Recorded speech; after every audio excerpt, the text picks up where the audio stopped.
Thanks for checking out this week's message. I hope that it's helpful to you wherever you are on your spiritual journey.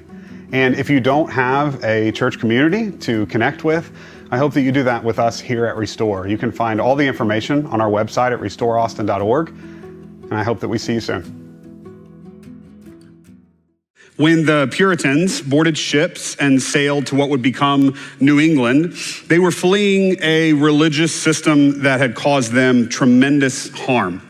You see, back in their home country, the Church of England controlled nearly every aspect of life, and they did not tolerate any kind of dissent. If you asked the wrong questions, you worshiped the wrong way, or voiced disagreement, you could face punishment, imprisonment, or even death. The Puritans found this out the hard way, and so they boarded these ships and they fled. The Puritans dreamed of building what they called a city on a hill, a shining example to the world of what a faithful community could really look like. A place where everyone was treated equally, where possessions were freely shared with folks in need, and no one experienced persecution like they did from the Church of England. So that's what they tried to do. They founded Massachusetts Bay Colony in 1630 under the leadership of a guy named John Winthrop. And they started trying to live out these ideals of liberty and justice for all. And yet, the Puritans ended up perpetuating many of the same injustices they tried to leave behind in England. You see, many of them participated in the transatlantic slave trade, enslaving Africans and committing horrific violence against them. Many of the Puritans also participated in Native American displacement and genocide, including the Pequot War, in which 600 members of the Pequot tribe were massacred. The Puritans even persecuted members of their own community who failed to fall in line. Anne Hutchinson is an example. See, she was a Puritan living in Massachusetts Bay Colony who began hosting meetings, Bible studies really, around her kitchen table where she taught about this Christian concept of grace. And she emphasized that salvation came through God's mercy rather than strict obedience to the church and its laws. Now, when John Winthrop and the colony's other Puritan leaders heard about this little Bible study around Anne's kitchen table and how popular it was becoming. You see, it started out just kind of as a women's Bible study. They were hanging out, and then all these men started coming, and then they filled up the whole house, and then they spilled into the yard. It was getting incredibly popular. And John and the Puritan leaders started to get a little bit worried. They were worried that this emphasis on grace and this kind of like democratization of the teaching of the Bible, where Anne could do it in her home just like they could do it in a church building, would undermine their authority and their power. So they arrested Anne, and they put her on trial for heresy and sedition. Now, during the trial, this is my favorite part, Anne absolutely showed up all of the Puritan leaders with her biblical knowledge, just schooled them in everything that they tried to press her on. Like, it was obvious that she knew significantly more than almost everyone else there. Now, it's cool, but it also was a problem, as you can imagine. Because now they weren't just uncomfortable with her hosting this thing in her home, now they're uncomfortable because she is showing them up in a public setting. This made them even more mad. She was eventually convicted and then subsequently banished from the colony. According to John Winthrop and other Puritan leaders, Anne Hutchinson asked the wrong questions, she worshiped the wrong way, she taught the wrong things, she voiced disagreement, just like they did in England. And even though they fled England to escape religious persecution, it took only a few years for them to recreate the same systems of power and persecution in Massachusetts. They did it all over again. They got out of the empire, but they didn't get the empire out of them. They got out of the empire, but they didn't get the empire out of them. This story is not unique to the Puritans. We often bring the same old systems into new places. True transformation requires more than a location change.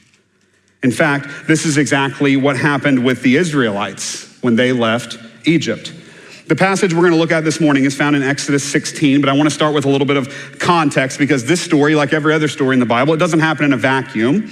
And when we know what leads up to this moment, we can better understand what's going on and what it means for us today. So last Sunday, you may remember, we talked about a guy named Abraham who received this calling from God to leave behind everything he's ever known, to step out in faith and to follow God into the unknown.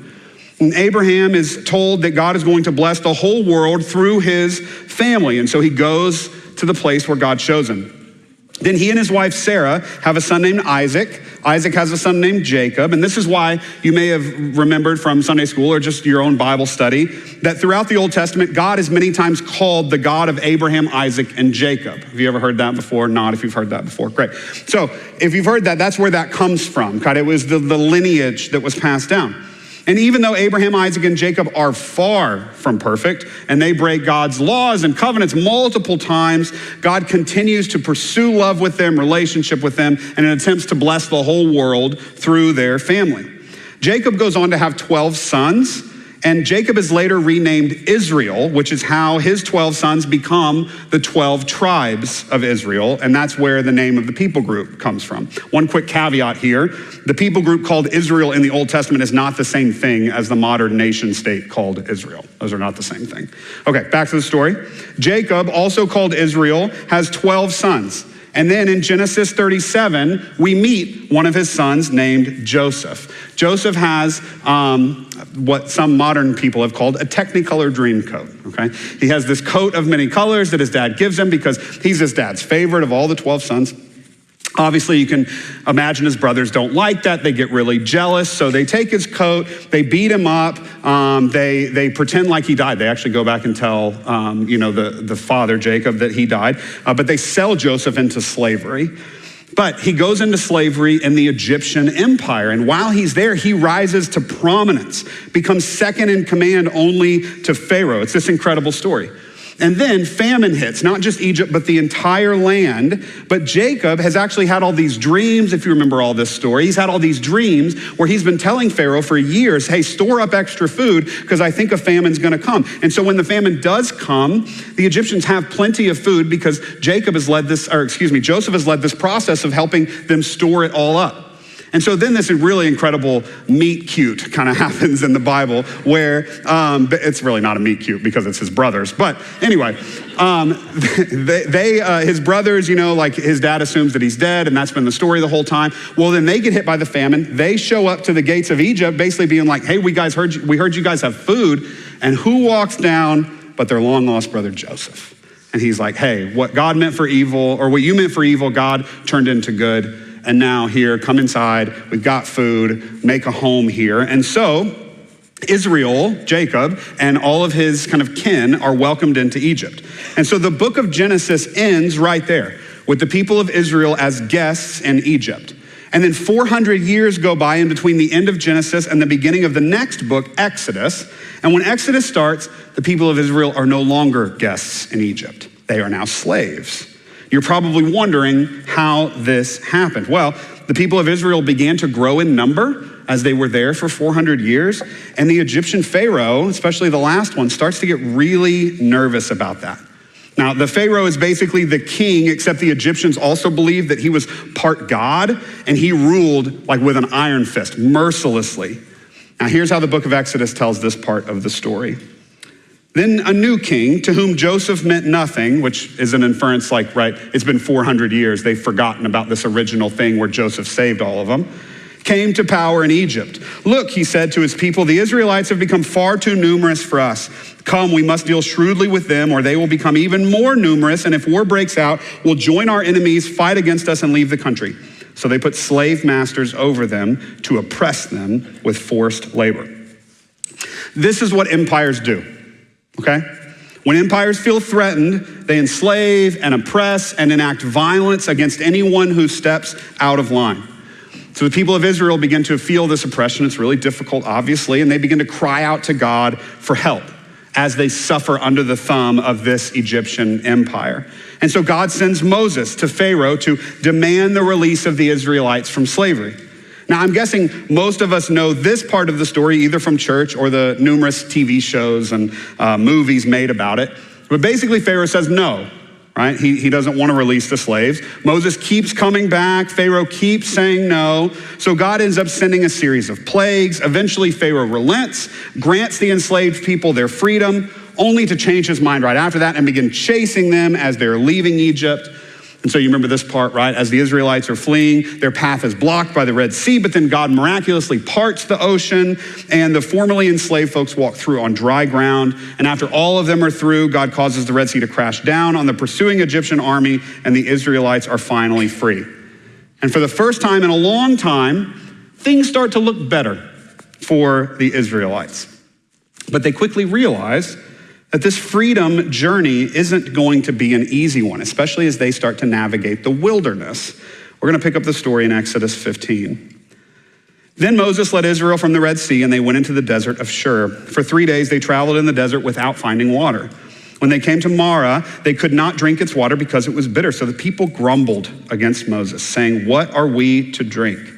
Okay, so after struggling to find drinkable water, they also struggled to find food too. And these difficulties, as you can imagine, quickly lead to desperation for the Israelites. So just a few verses later, they say, "If only we had died by the Lord's hand in Egypt. There we sat around pots of meat and ate all the food we wanted, but you have brought us out into this desert to starve this entire assembly to death." Now remember, God has just rescued them from slavery and violence and economic exploitation at the hands of the Egyptian empire. But as soon as things start to kind of get difficult, they revert back to the empire mindset that they left behind. And yet, God shows up again to try to help them. Exodus 16, verse 4. Then the Lord said to Moses, "I will rain down bread from heaven for you. The people are to go out each day and gather enough for that day." So these are very specific instructions, right? God gives them food, but only enough for daily consumption. Because you see, one of the most insidious things about the Egyptian empire is how it hoarded resources.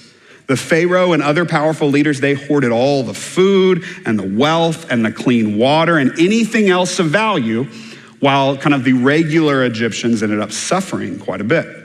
They hoarded, and so other people didn't have enough. So by giving the Israelites only enough food for each day, God is trying to help them leave behind this empire mindset of hoarding. Like they just have to keep grabbing it all because there won't be enough. He's saying, "I'm gonna give you enough every day. Just trust me." So Moses gathers everyone together and says, "This is what the Lord has commanded. Everyone is to gather as much as they need." Then Moses said to them, "No one is to keep any of it until morning." The command is explicit here, right? Only gather enough for your needs. Don't hoard any extra. God is saying, "I have given you enough food for today. I will give you enough food again tomorrow." Don't go back to the empire mindset. Don't start hoarding again. Trust me instead. Jewish scholar Jeremy Bernstein puts it like this. What does it mean to leave Egypt? This Egypt isn't a place. It's a system of beliefs. It's a conceptual framework, a paradigm. For Israel to leave this Egypt, they need a paradigm shift. What can lead to a paradigm shift among this newly liberated people who has only known slavery and dependence and a single response to fear and scarcity, which is to stockpile, hoard, concentrate, and oppress? What would represent and symbolize the opposite? Anti-accumulation, anti-control, anti-Egypt. It would have to change the experience of their day-to-day sustenance, of what is and how it is gotten. This is what God is trying to do here. This is the whole point of the daily bread in the wilderness thing. God is trying to help them leave empire behind and embrace God's way instead. But here's how the Israelites respond. Exodus 16, verse 20. But they did not listen to Moses. Some kept part of it until morning. Now listen, I know this might not seem like a really big deal, but this is a defining moment for the Israelites. Here in Exodus 16, they are being faced with a choice. Leave behind the ways of empire in their newly found freedom, or bring the ways of empire along with them and recreate the same systems and structures that they tried to leave behind. And they choose the latter.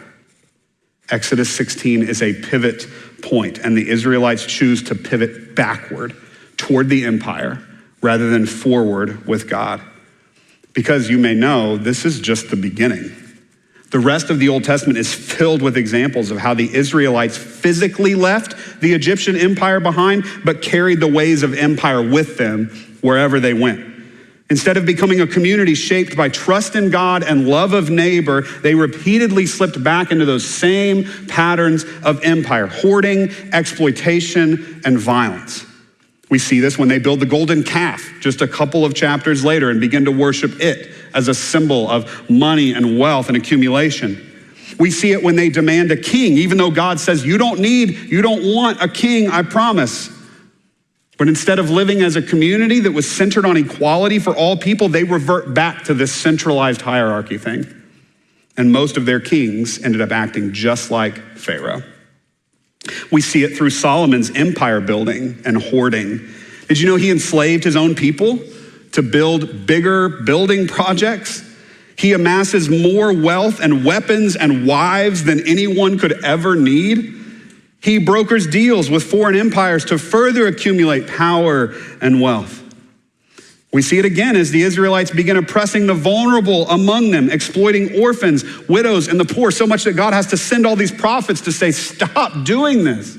This is not who you're supposed to be. This is what you left behind. We see it when they attempt genocide against the Canaanites by killing every man, woman, child, and animal in Jericho. Over and over and over again, the Israelites chose the way of empire over the way of God. And it all traces back to that first decision to turn their backs on God and hoard food in Exodus 16. This was supposed to be the moment they left behind the violence and oppression and the ways of empire. But they don't.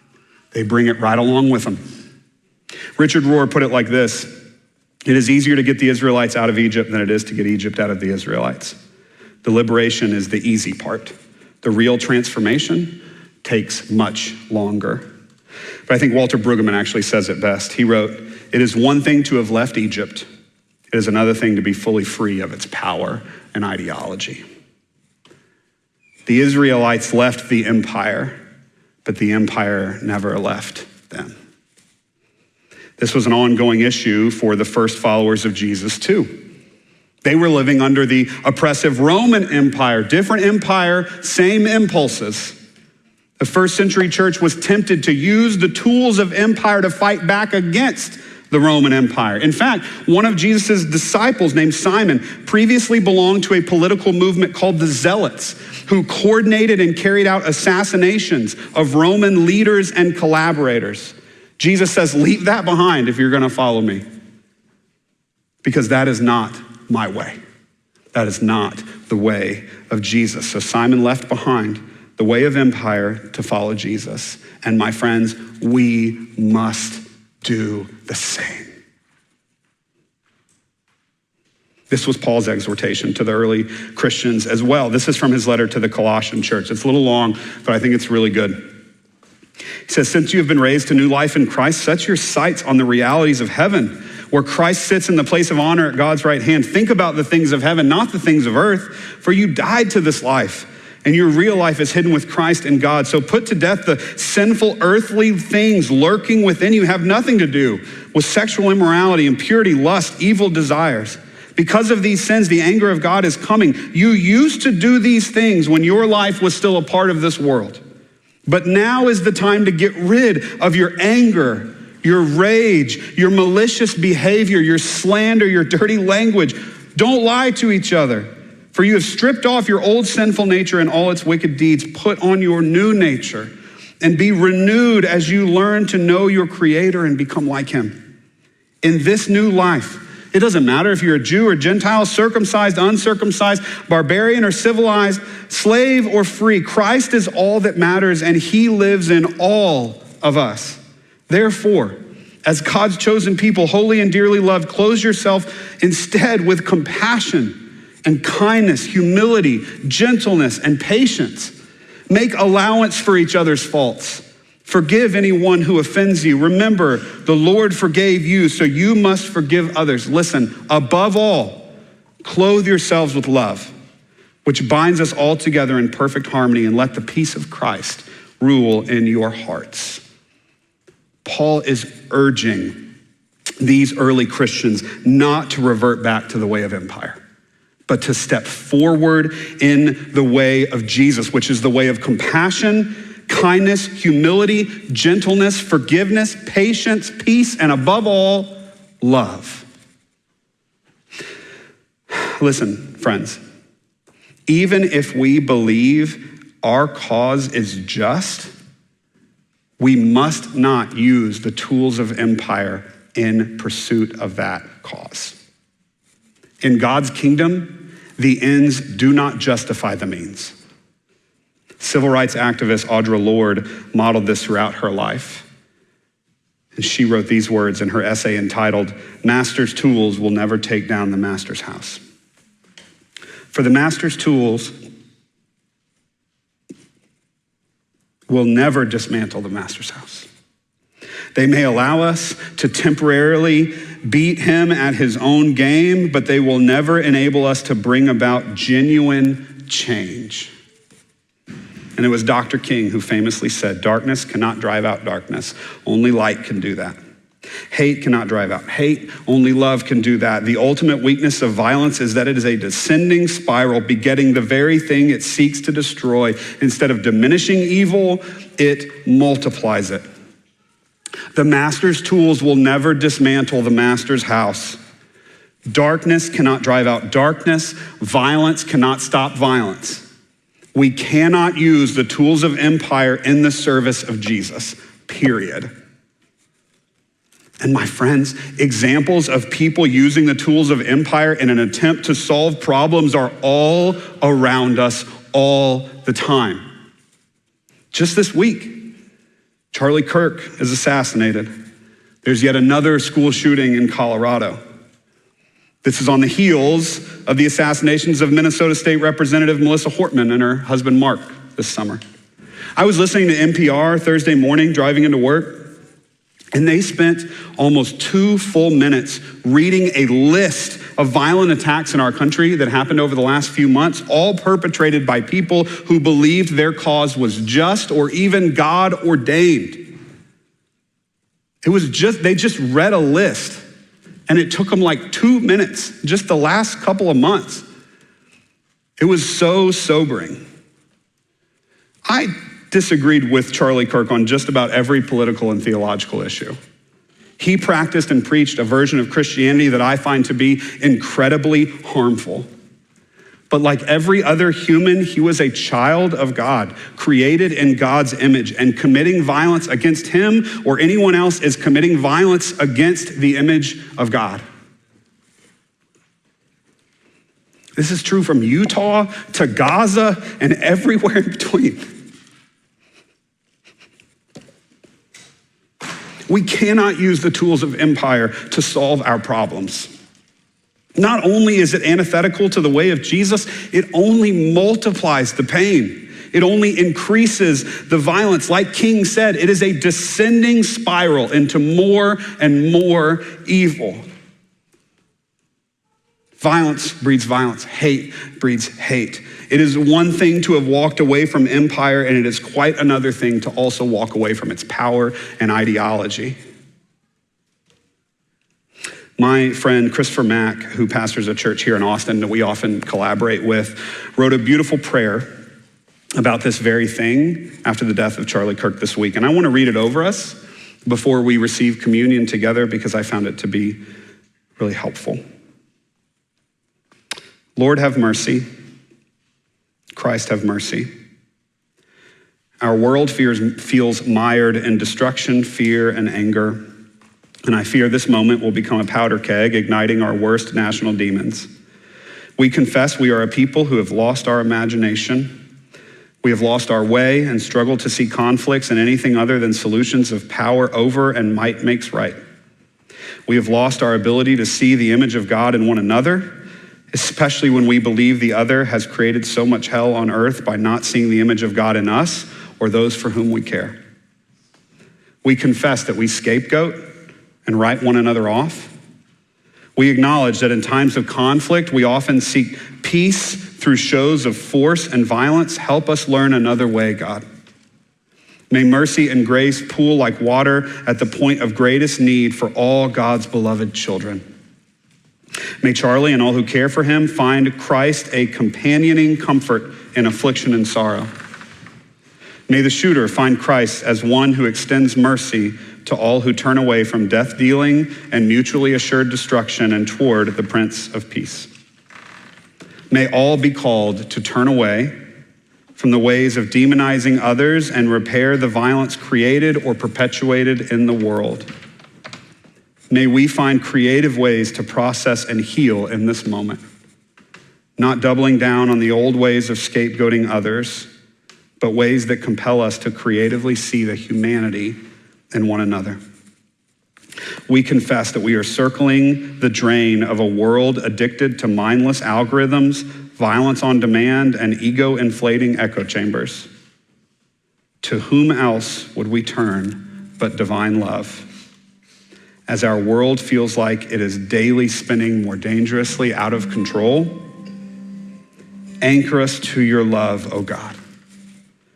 May we learn of its healing and transforming power. Teach us what it means in this moment to do justice, love mercy, and walk humbly with God. In the name and the power of Jesus Christ, we pray. Amen.